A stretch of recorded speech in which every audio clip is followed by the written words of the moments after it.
All right, welcome to the deep dive. Today we're jumping into something pretty wild that's happening in the tech space. Picture this.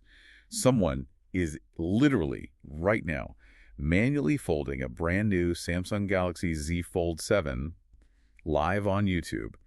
And they're aiming for this, astronomical number of folds. Yeah, it's based on this really fascinating tech article detailing the whole thing, an extreme durability test, basically. And our mission here is to unpack what this kind of brutal real-world experiment really tells us, about the Z Fold 7's actual resilience. What happens when you push tech like this way, way beyond normal use? Exactly. It's like we get a shortcut. We get to see how long it really lasts without folding your own phones 200,000 times. So the goal here for this Korean tech YouTuber is huge. 200,000 manual folds. Right, and compare that to Samsung's official rating. They say the internal screen, the OLED panel, can handle up to 500,000 folds. 500,000. But, and this is the kicker, that's under perfect, lab conditions, right? Precisely. Ideal controlled conditions.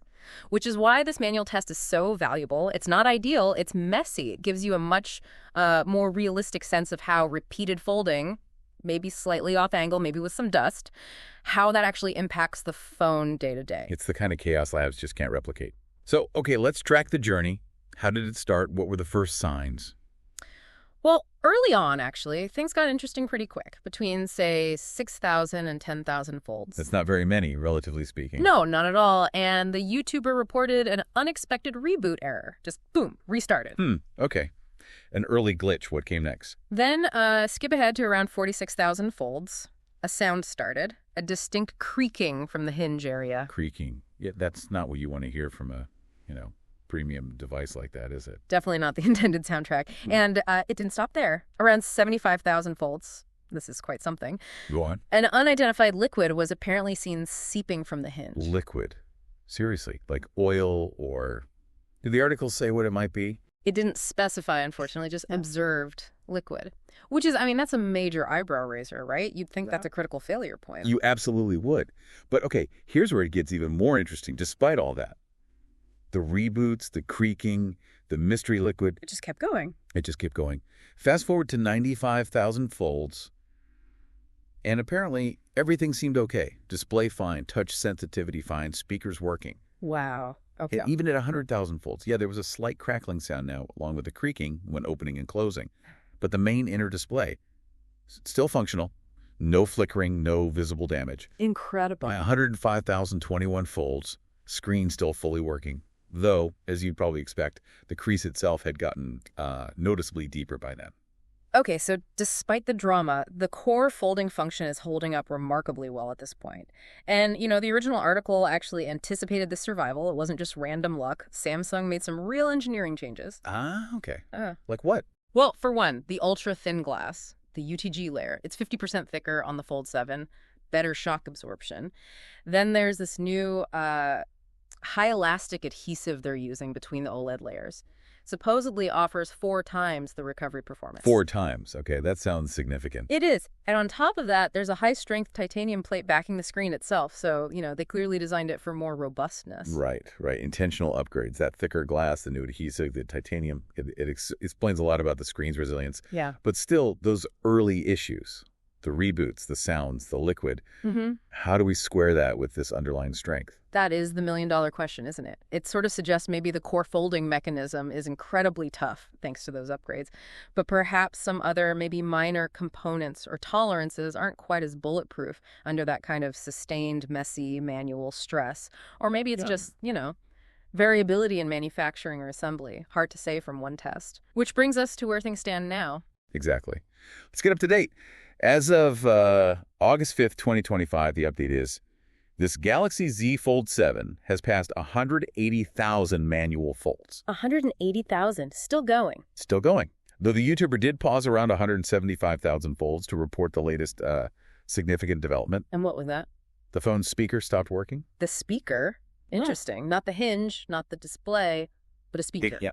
The speaker is kaput, but, and this is crucial. The core stuff is still okay. Exactly. Despite the speaker failure, the display, the hinge mechanism, everything else central to the folding experience, it's still intact. No dead pixels reported on that main inner display. No other major problems noted. None mentioned in the update.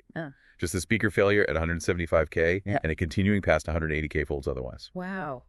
That really highlights the resilience of those main components, doesn't it? Even when a sort of standard component fails. It absolutely does.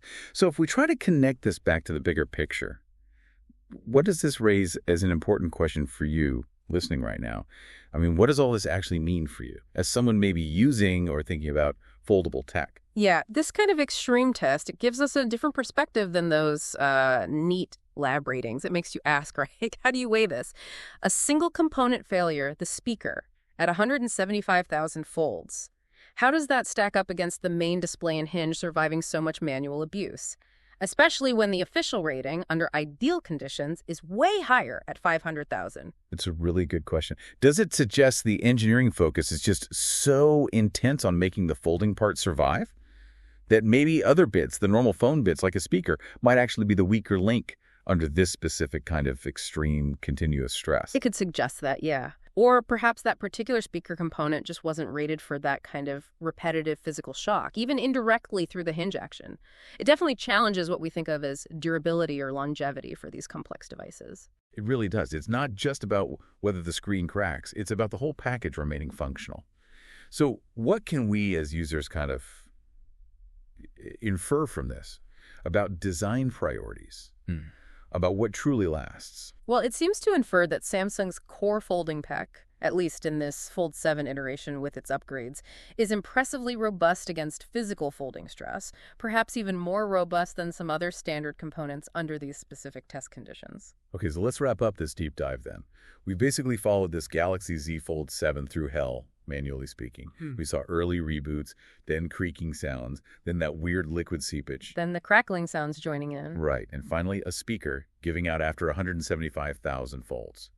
But through all that, the star of the show, the folding display and the hinge, they just kept working, crossing 180,000 manual folds. Incredible endurance there. And that's the unique value of these user-driven, real-world stress tests, isn't it? They show us things lab tests might not. They give us a glimpse into potential vulnerabilities, sure, but also into surprising strengths when these devices are really pushed to the edge. So here's the final thought for you to chew on.